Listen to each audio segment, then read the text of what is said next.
Welcome to Stuff You Should Know, a production of iHeartRadio.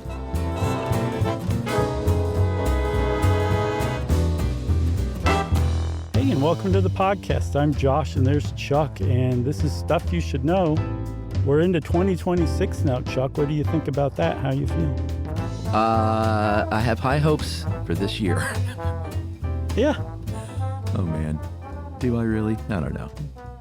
I think you should. Okay. We Why? should have high hopes for every year. And we can be let down, sure, but, you know, you could still have high hopes. I guess I have my cynical hat on, so that was a bad time to ask me that question because we're talking about Ed and Lorraine Warren, as Julia said, who titled this one. I'm using this title even. It's great. Paranormal power couple that you might know if you've ever seen movies like the Amityville Horror. So we talked about them in that episode for sure. Or The Conjuring. Yeah. Or was it The Haunting in Connecticut? Yep. Was another one? Mm-hmm. They made a lot of money scamming people. Yeah. Yeah. I mean, there's really well, I want to say there's no other way to put it. Plenty of people on the internet put it differently. They were the real deal, legit Ghostbusters, demon hunters. It just, if you add up all the evidence and you're incredulous and skeptical, you probably not only suspect the Warrens were frauds, but you might actually have a little disdain for them. I say we kind of present both sides, even though I feel like it's pretty clear where we land, maybe. Okay. Have you seen K-pop Demon Hunters? No. Is it good? Yeah, I figured you guys would have seen that. I figured you would be into that. What is it on Netflix? Because we don't have that anymore. Yeah, it's Netflix original, so. Okay. No, I haven't seen it. Although they did show it in theaters, had sing-alongs in the theaters and stuff. Oh, cute. I got to see that. Yeah, I just didn't know if it has, it's a legit sensation. It's funny that I don't know what we were talking about, but The Conjuring came up not too long ago, and you said you hadn't seen it. Have you still not seen it? Since last week, I have not seen The Conjuring. Do you remember how it came up? I mean, I think we were talking about the Raggedy Ann doll. That's right. And the Dolls Up. Great memory. So, okay. I still say The Conjuring, the first one, is a legendary, classic, great ghost horror movie. It's just fantastic. So nothing changed since last week? No, but it could have, because learning more and more about the actual backstory behind it and just how exploitive it was and how historically bent it is. Yeah. It could have really affected how I view it, but I decided not to. Well, you can separate art from the rag doll. For sure. I can, and I'm going to, by God. Let's do that right now. All right. So Ed and Lorraine Warren, they founded in 1952 the New England Society for Psychic Research in Connecticut. Ed said, self-described demonologist. Lorraine, self-described clairvoyant and trance medium. And they formed that in Connecticut because they were both from Connecticut. And looking at their list of greatest hits, did a lot of ghost busting in Connecticut. Yeah, one of the things you can credit them for is they made the idea of like ghost hunting mainstream. All of the terrible TV shows that are around today all owe their existence to the Warrens, essentially. There were ghost hunters and psychical research societies and everything around before them, but they were so huge into publicity and getting their stories out there that they kind of put it on the map as far as at least America's concerned. Yeah, for sure. So credit or scorn, they were the OGs. Ed was, I guess Warren was his middle name because he was born Ed Warren Miney in 1926 in Bridgeport. He says that he grew up in a haunted house, so that's where he got his first Jones for this kind of work. And his wife was born Lorraine Moran. Moran? I think Moran. Later Warren, obviously. In 1927, just a few months later, also in Bridgeport, grew up very, very Catholic and that'll, play a part in their careers because it all had a Catholic bent. Yeah. And they met as teenagers, got married in 1945 when Ed was on leave from the Navy, serving in World War II. And then they had a little girl, Judy, and Ed went to art school. And ironically, that's where they got their start ghost busting because they were traveling around hawking his wares as an artist. And they said, well, while we're here, we might as well do some paranormal investigation because that's what you do. Right. And if you are familiar at all with the Conjuring series, you're like, I already know all this. And that is because the largest horror franchise in history, the Conjuring series, is based on the Warrens' files, the books they wrote, the interviews they gave, the TV shows that they consulted on. If you put it all together, all of the Conjuring movies that started in 2013 have grossed at least $2.3 billion. Wowza. All based on the malarkey that the Warrens came up with from the 50s to I think it really kind of tapered off in like the 90s. Yeah. I mean, it's kind of crazy to think, right? This just sort of average couple from Connecticut who were doing their thing. Like, I don't think anyone, I mean, they certainly saw dollar signs, but nothing like that. No, and we have to say they never charged a dime from anybody in need that they were helping. They didn't make their money that way. They made their money through lectures, through selling their stories, other people's stories, frankly. They had a museum that they charged money to come in and see, entry. But they never charged the people that they were helping, which I think is definitely worth pointing out. Yeah, they didn't show up and say, what do you got? You got a demon and you got a ghost. That's, let me see, carry the one. We can get rid of that thing for $5,000. Yeah, exactly. So let's get into this. I thought we had. I said it was, sort of very Catholic. Their encounters were very much steeped in Catholic dogma. Mm-hmm. We're talking, I mean, I say it's right out of a horror movie because it literally was. People would speak in different languages, supposedly. There were alleged, like, hoof prints appearing in the snow, levitating beds, levitating kids, foul smells, exorcisms, furniture. That furniture's moving all over the place by itself. Doors are shutting without any wind blowing. Right. Just shutting. For sure. Yeah, I mean, this is a 50-something year career. They founded the New England Society for Psychic Research in 1952. So they've been doing this for quite a while. But their all-time huge cases didn't really start to pick up until the 70s. I think the first one that people point to as like the first big deal case actually became the basis for that first Conjuring movie. It was the Perron family haunting with Carolyn and Roger Perron. And they had 5 daughters, and they moved into a house in Rhode Island, an old farmhouse that was built in the 1750s, I think maybe, 1667 Round Top Road. It was also known as the Old Arnold Estate. And they moved in and they stayed there for 10 years. But during that 10-year time, they had some really hard occurrences, according to them. That's right. That's a great way to say allegedly, because I've been thinking about how to mix that up some. According to them? Yeah, that's good. Yeah. I'm going to use that. The children were the first ones to sort of get the haunt. And the parents didn't really believe that was going on. They told their daughters, like, no, you're just being little girls, of course, and seeing ghosts that aren't there. But the parents soon got on board and said, yeah, something's happening here. The beds are levitating. There's that awful smell. They did a little self-research before they called the Warrens and found that there had been apparently a lot of really gruesome deaths over the history of that home, which is not unusual for a super old farmhouse. So that's when they picked up the phone. They called the Warrens. I can't imagine, what year was this? 1971. Like how, I mean, this is in Rhode Island. I guess word just gets around, or maybe they see a newspaper article or something. Because, before the internet, it was amazing to me that all these people just knew who to call. I was wondering that as well. And I think in some cases they didn't call. It's just people have written that because there's so many cases and they're so convoluted and they're so... Yeah. Just, there's so much BS around them that people just take total liberties with it. So it's not entirely clear who called whom. But let's just say they called the Warrens, right? The Warrens showed up. They held a seance. And in the seance, Carolyn is thrown across the room. But first she starts speaking in tongues. I think her daughter Andrea later wrote that she was speaking in a language that never existed on Earth.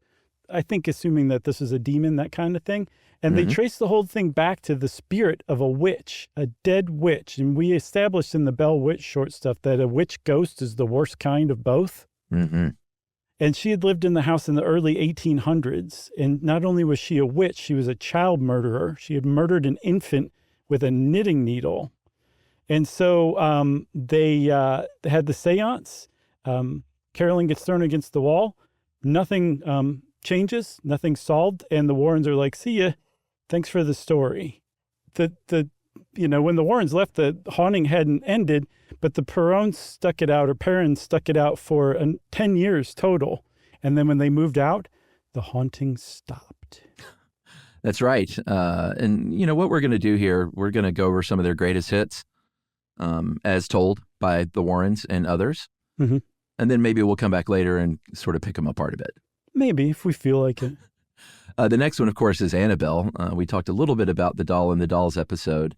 This is the early 70s in Hartford, Connecticut, when a nurse got a Raggedy Ann doll as a gift, and the doll came to life, started doing some cute things like, hey, I'll leave a little note for the nurse, or you're going to put me down in this chair, but I'm going to really go over in this room just so you know that I'm fully animated and alive.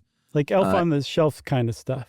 Yeah, exactly. And the nurse was like, all right, this is fine, because I think this doll was haunted by a little girl who died in the house named Annabelle Higgins. And so I kind of feel bad because it's just a little girl ghost. But eventually, her friend, she had a friend that was physically attacked by unseen forces, I guess, via Annabelle, the doll. And Ed and Lorraine says were called in, but I wouldn't be surprised if they weren't minding the news and making some calls themselves. You know what I'm saying? Yeah, for sure. That would be my guess. Because this is an era, the 70s, man, you could call a newspaper and be like, I've got a haunted doll. My house is haunted. There's a ghost witch. And a newspaper reporter would show up and write a story about it, right? Totally, yeah. So, yes, these stories did pop up in the newspaper. And I'm quite sure that the Warrens were reading papers for this. One way or another, they showed up. And they determined, no, this is not the ghost of a little girl named Annabelle Higgins. This is a demon hanging around a doll, pretending to be Annabelle Higgins in order to get close enough to Donna, the nurse whose doll it is, so that she can possess her soul. And that was the story that they told. Yeah. What do you do when you got a demon, Chuck? You bring in an exorcist, and that's what they did. And this is my favorite part of this whole article. Is this sentence. It's unclear if it was successful since the doll continued to cause problems. Yeah. Yeah, I'd say that didn't work then. And the Warren said, all right, we'll take that doll since the doll's not the problem. And one day we shall make a lot of money from this doll. Yeah, they put it in their museum under glass. And apparently they said a prayer of containment to keep the doll and its attendant demon behind the glass. And I think it's worked because you know what? Apparently that doll just sits there behind the glass. Yeah, staring. But they said that the last people who mocked it, somebody who was visiting the museum, died in a motorcycle crash right afterwards. So do you want to move on to the Lutzes? Because I love the Lutzes and what they did and said. Yeah, I mean, we did a whole episode on this, so I don't think we have to get super detailed, but the Lutzes were the Amityville horror family. They're at 112 Ocean Avenue in Amityville, New York. This is in the mid-1970s, and a real tragedy happened here in 1974 at about 3 o'clock in the morning when the guy who lived there, Ronald DeFeo Jr., killed his whole family. His parents, his 4 younger siblings, he killed them all as they slept by gunfire. And then a year later, the Lutz family moves in, and they don't make it 10 years. They make it about a month before they realize that mortgage was way too much. Yes, yeah, exactly. They said that afterward, they went to the press and said that they had experienced terrible odors. Both George and Kathy, the parents, had been possessed-ish, maybe light possessed, that their daughter had made a friend named Jody with red eyes, who was actually some sort of pig ghost demon that no one else could see, although I think somebody caught sight of it. Flies swarmed out of nowhere and almost made Rod Steiger throw up. Yeah. This one's the creepiest. I love it the most. Hoof prints came out of nowhere in the snow outside of the house. And you know what has hoof prints and walks upright? A talented goat? A talented goat, a pig ghost demon or if Satan himself.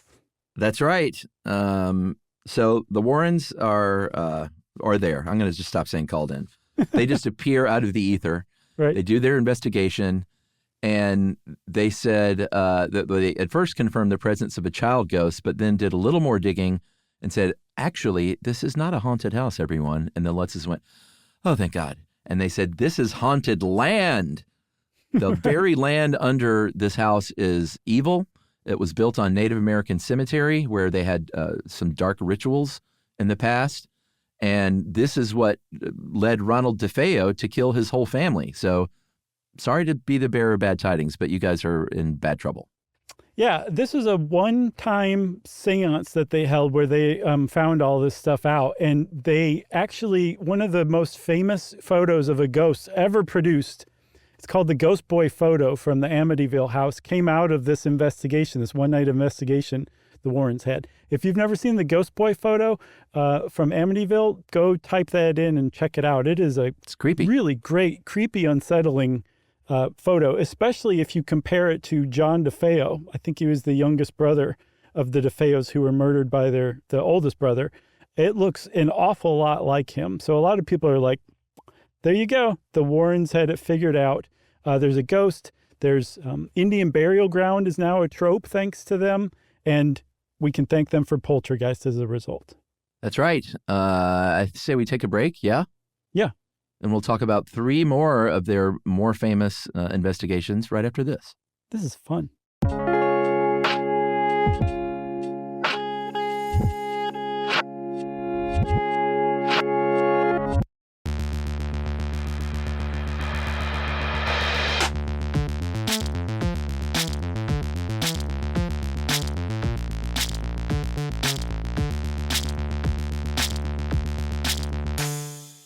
All right, we're back. I guess it's not too far past Halloween, so in our minds, it's not early January, so we're sort of in that spooky mood. So this is sitting quite well with us. Mm-hmm.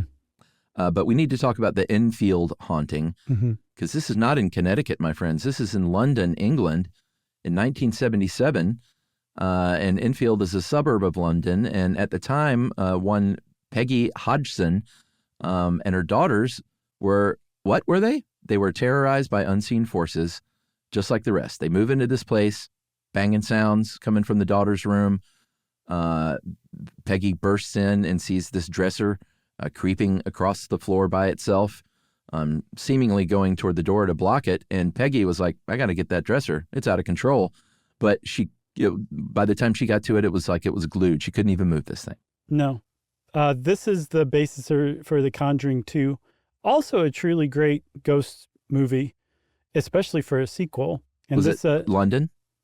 Yeah. I mean, it's English? based on this. This is a very famous case that was also investigated by the Society for Psychical Research, which was founded all the way back in 1882, 70 years before the Warrens founded their society.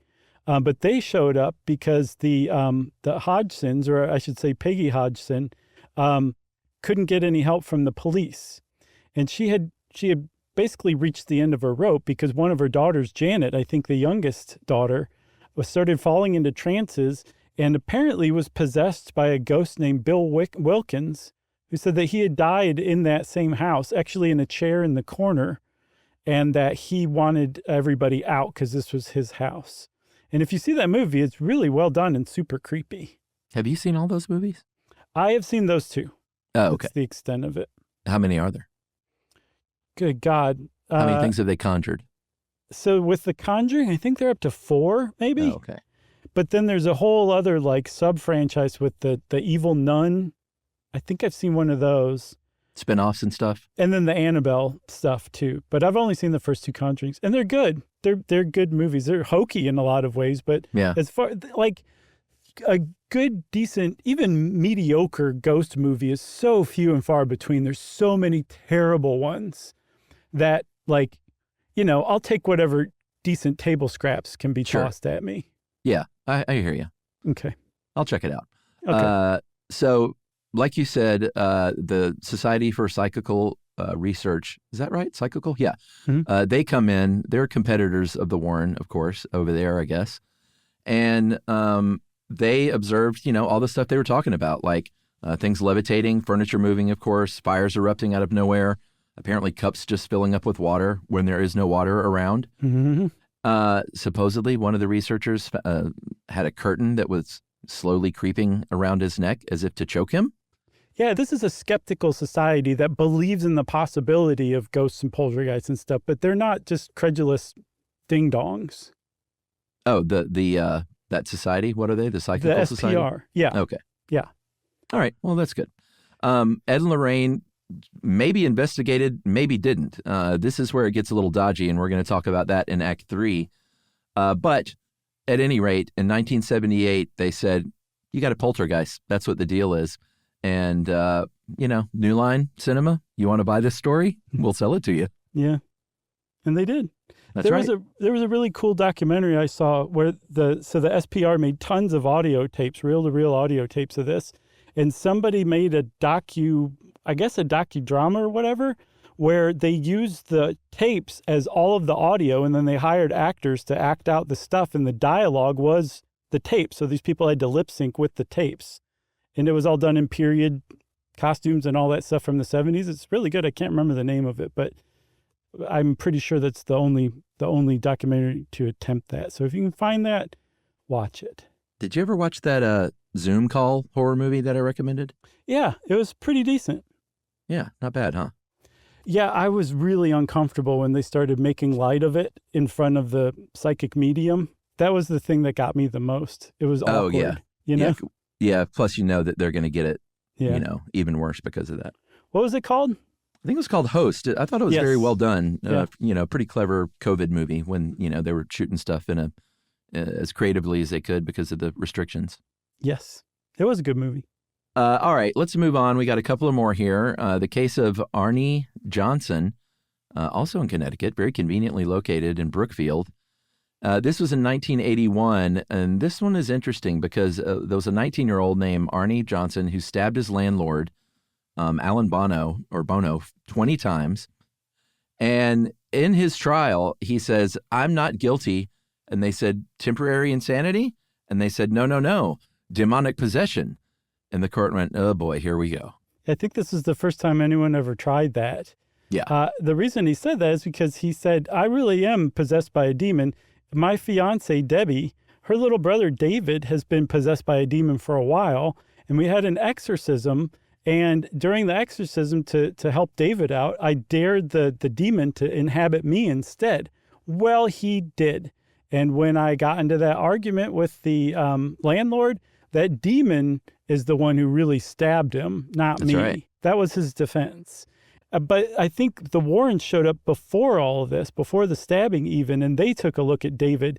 And Ed looks little David up and down. Is like, "Yeah, you still got demons attached to you. You still got 43 demons." That's right. He counted them. Mm-hmm. That's why they had that exorcism, is the Warrens came in and said, because initially they thought it was a ghost, Yeah. And they, the Glatzels, that was Debbie's last name, the girlfriend, they brought in clergy from the Catholic Church to bless young David.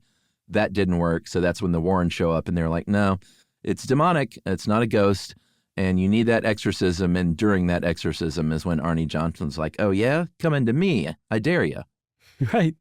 And then the murder happens and the guy ends up in trial, Arnie Johnson. I think he went by Cheyenne, his middle name. And so the judge was like, "I'm not even going to accept that as a defense. What else you got?" And they're like, "Self-defense." And they tried him on self-defense and he got 5 years in prison for manslaughter. So I guess they believe that to an extent. Yeah. That's not the end of that case, but that's a huge legendary case too. And then there was also, there was a movie called The Haunting in Connecticut. It's awful. And it was made kind of outside of the Warrens' purview, but this was a case that's largely associated with them that involved the Snedeker family. That's right. That was also very conveniently located in Southington, Connecticut, right there on Meriden Avenue. And this is a case where two people, Carmen Reed and Alan Snedeker, they got their kids. They had 4 of them and a niece. They brought them there to live because their son Philip needed nearby medical care, kind of long-term medical care, and it made it more convenient. So they moved in there.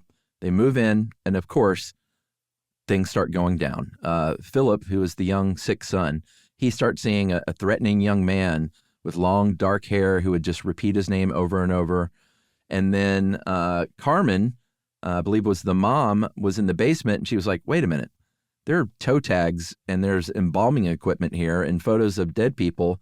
I wonder what this house used to be. And everyone said, duh, it was a funeral home. Yeah, the Hallahan Funeral Home for decades. I think pretty much right before it became a home for rent. And it turned out that Philip's room was once the display room for the caskets. When they sold you the caskets, you know, they have like half caskets on the wall, that kind of thing. This is where Philip was sleeping. The embalming room was just down the hall.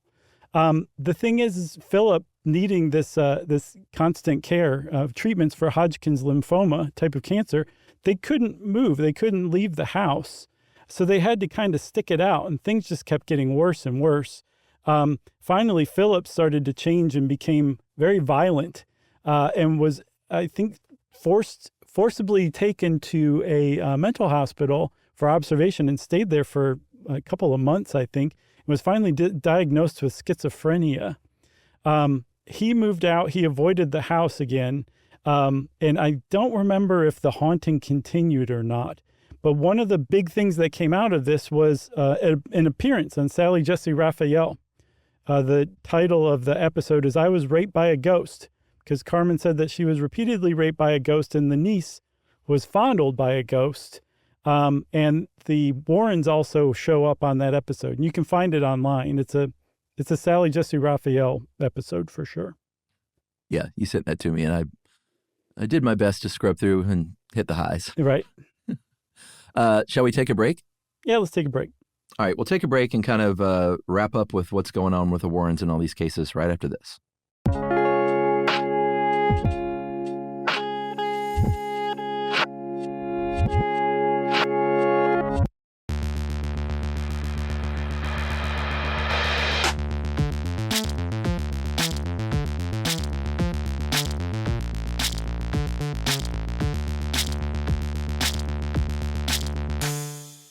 All right, Chuck. So one of the things that gives the Warrens' casework, I guess, credence in any quarter is that this is all based on some kernel of truth. Like Ronald DeFeo did kill his family in the Amityville house. That definitely happened before the Lutzes moved in. The house that the Snedekers rented was the Hallahan Funeral Home before they showed up there, and there were like embalming tools still there left over. It turns out that a man named Bill Wilkins did die in that house in Enfield in London, exactly at the time that young Janet, who was apparently possessed by him, said that he had died in the same place that she said he had died too. So there's like all of these different things that are just factual enough to kind of provide a basis that can then be kind of filled in with some fat, maybe a little muscle and sinew to make a full-blown, haunting story. Yeah, and, the Warrens, if you asked them back then, they would say, hey, we kept a lot of this evidence. They called it, quote, hard evidence and different, artifacts and things. A lot of this stuff was kept in the museum, that they had at their house that you could, pay to go into and look over this stuff. Some of it was made public. Some of it they held back. They said some of the juiciest stuff they couldn't even show, of course. And in 1997, finally, the New England Skeptical Society said, all right, let's get together. Let's talk this out. Let's look at this evidence that you've got. They brought out that ghost boy photo, of course. Mm-hmm. They had audio recordings that had these, strange sort of non-languages or otherworldly voices. That was the one, I think, in Enfield with Bill Wilkins. They trotted that out and played it. Mm-hmm. They had that Annabelle doll. She shook that doll and said, look, what do you call this? She didn't shake it, of course, because it was stored under glass. Right. And then they had, witnesses and personal accounts from people that, testified, not in court, obviously, but that all this stuff was, very real to them. Yeah. And so these scientists evaluated all of their evidence and their means and methods and motives, and they decided that it's all blarney. They said that was a quote, by the way. You don't say blarney. Yeah, I don't really say blarney very often. No. I say malarkey, I guess, because I did at the Yeah. beginning, but I guess it was based on that quote. They said they're not doing good scientific investigation, which I think is generous to even assume that they're doing any scientific investigation. And that they come along, they say it's a demon, and then everything that all the evidence they gather supports that hypothesis rather than gathering evidence and then coming up with a hypothesis from it. And they basically were like, none of this stuff is falsifiable, testable. Like, yes, there's a doll right there that they say is haunted. That's not evidence, right? Yeah. So they just basically said that they're just total frauds. And if you look at the history of the Warrens, this is not the first time that happened to them. It was not the last time that happened to them. They just rolled with it. It never slowed them down. They never seemed to freak out whenever they were called frauds or hucksters or grifters. Like, they just either just shook it off, or they had some sort of response, like Lorraine Warren had in response to that New England Skeptical Society 1997 study. Yeah, she said they don't base anything on a god. Right. So if you don't bring God into it, and the idea that they're Roman Catholic God warriors fighting evil incarnate on earth, helping families for free, then of course it's not going to make any sense to you egghead pencil neck college boy scientists. Yeah, and one of the biggest criticisms of their work and other work by other paranormal investigators, because a lot of these people use pretty questionable techniques at times, so it's not like the Warrens were any worse than a lot of them. But the fact that a lot of times you can trace this back to maybe somebody in that household has some sort of mental illness going on, and they're being exploited. Yeah, that's the thing. Like, you can be like, well, it's all in good fun, but there are actual problems with what they were doing, and that's one of them.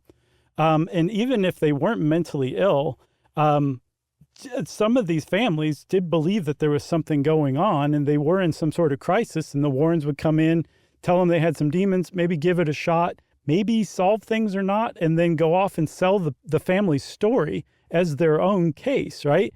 That's again how they made a lot of money, was writing books and giving lectures based on these places where they just show up and then take over the story and insert themselves.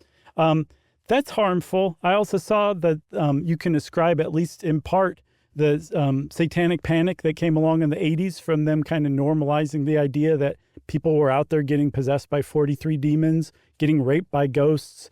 That was a contribution they made. And then also, especially these Conjuring stories now, if you watch them, Chuck, the Lorraine and Ed Warren are portrayed as this couple who have arguably the greatest marriage in the history of humans, and that they are just steam powered by God. And that's what they're doing. They're battling evil here on earth. And so I think it kind of whips up like a little bit of potentially misplaced religious version of patriotism in people who are religious. Yeah, probably so. We can now talk about some sort of maybe the claims against some of these cases. One of the claims was that the Warrens actually paid a guy named Ray Gorton to completely make up the Snedeker haunting. They worked with an author, which is true. His name was Ray Gorton, to write a book about that case called In a Dark Place, The Story of a True Haunting. And Gorton in 2009 said that book was entirely fiction. And they're grifters, because I was interviewing this family and the stories didn't match up from person to person. And I took it to Ed, and he said, quote, "They're crazy. All the people who come to us are crazy. That's why they come to us. Just use what you can to make up the rest." Yeah. So that's one the Snedeker case. That's one little piece of evidence. And this guy actually wrote the book and was paid by it. I don't think that he had much of an axe to grind. Right. The Enfield house, it's not even clear that they investigated at all. The closest anyone's ever put them to this haunting was one of the Society for Psychical Research investigators guy. I don't know if it's Leon or Lion Playfair. He was one of the lead dudes. He said that at the very least, Ed showed up maybe for an hour or something, was hanging out outside, I guess, with them. And was like, you can make some money off of this if you want to do some business. Yeah. And I guess Playfair was like, I don't do that. And So Ed was like, all right, see ya, and took off. And then again, took the story as their own. Like if you watch The Conjuring 2, they are basically the linchpin to freeing this family from this torment. Yeah. Yeah. Amityville supposedly was a hoax. This all came out later. In 1979, there was a lawsuit. And the guy who shot up his family, Ronald DeFeo, his defense lawyer, William Weber, said that he and the Lutz family made it all up one night over, quote, several bottles of wine. Mm-hmm. And the Lutzes kind of came out and said, yeah, that's pretty much what happened. And Ed and Lorraine Warren were like, no, that's not what happened. Right. I think Lorraine had a quote during this seance. So they met George Lutz once when he handed off the keys for them to go have a seance. They didn't ever meet Kathy. They never walked around the house or worked with them. They had a one-night seance where that Ghost Boy photo was produced, which must have been just jackpot luck for them, because it looks a lot like John DeFeo in the face, but John DeFeo is also wearing the exact same shirt that an assistant named Paul Bartz, who was there that night, was wearing. People are like, well, he's probably taking a measurement or working on equipment kneeling down, and it just happened that his photo was taken. But the idea that they had much, if anything, to do with Amityville is incorrect, except for all the lore they made up, like the Indian burial ground. As far as I know, they came up with that, even though they got the tribe wrong. So the whole idea of Amityville being as off the chain as it was came largely from them, but also from the Lutz's story. They helped publicize it big time. Yeah, I looked up that house. It's been bought and sold quite a bit over the years, but someone eventually changed those two upper windows. Yeah. That, I don't know, just kind of looked creepy. They kind of look like eyes, I guess, but now they're just regular windows. I saw that the old Arnold estate that was in Conjuring 1, somebody bought it in like after the first Conjuring came out for like $500,000 and then pumped up the idea that it was still haunted and sold it for $1.5 million like 2 years later. So now they're in demand, haunted houses? Pretty much, yes. That's interesting. One of the biggest things that came out, also just one thing before we go on, I would direct anybody who's into that first Conjuring and knows all about that house to go read a blog called Dreaming Casually. Historian Jamie Rubio really looked into Bathsheba Sherman and her history, and apparently it is all made up to the point where she's essentially a slandered 200-year-old person. So go read that. But I think probably the biggest knock that the Warrens got came in 2017, long after they were international global stars thanks to the Conjuring series. And a woman named Judith Penny came forward and said, Ed Warren and I had a sexual relationship starting when I was 15, and Lorraine knew all about it. Yeah, like she moved into the house and supposedly had a 40-year relationship. And like you said, Lorraine was okay with it. I think they had a business going. Penny said that she was impregnated by Ed, and Lorraine pressured her to have an abortion because that would hurt the family business. And this is a big sort of red flag here. The Hollywood Reporter said that when Lorraine, because they got a bunch of money to consult on TV and movies over the years. I think, we've kind of made that clear. But Lorraine specifically had a deal to consult on The Conjuring, and she barred New Line from showing Ed and Lorraine being as anything other than what you said, like this sort of perfect couple. Mm-hmm. Specifically, it said no criminal offenses, no sex with minors, no child pornography, prostitution, or sexual assault, or depicted as participating in an extramarital sexual relationship. Mm-hmm. And just so people know, this is not sort of a normal kind of thing. Even in Hollywood, when they're doing these big contracts about, supposedly true stories, to include all that very specific stuff is not normal. Yeah, I was reading that as well. So that's a little odd, especially when you combine it with Judith Penny's story. That sounds totally true. But yeah, and again, coming forward in 2017, it's not like the moment the first Conjuring came out, she's like, give me some money. Like she seemed to have a pretty, I think she actually testified in an affidavit that all of this was true too. Yeah. So that's tarnished their legacy a little bit, especially if you already thought they were grifters or hucksters or something like that. It's not entirely clear whether they believed any of the claims that they made.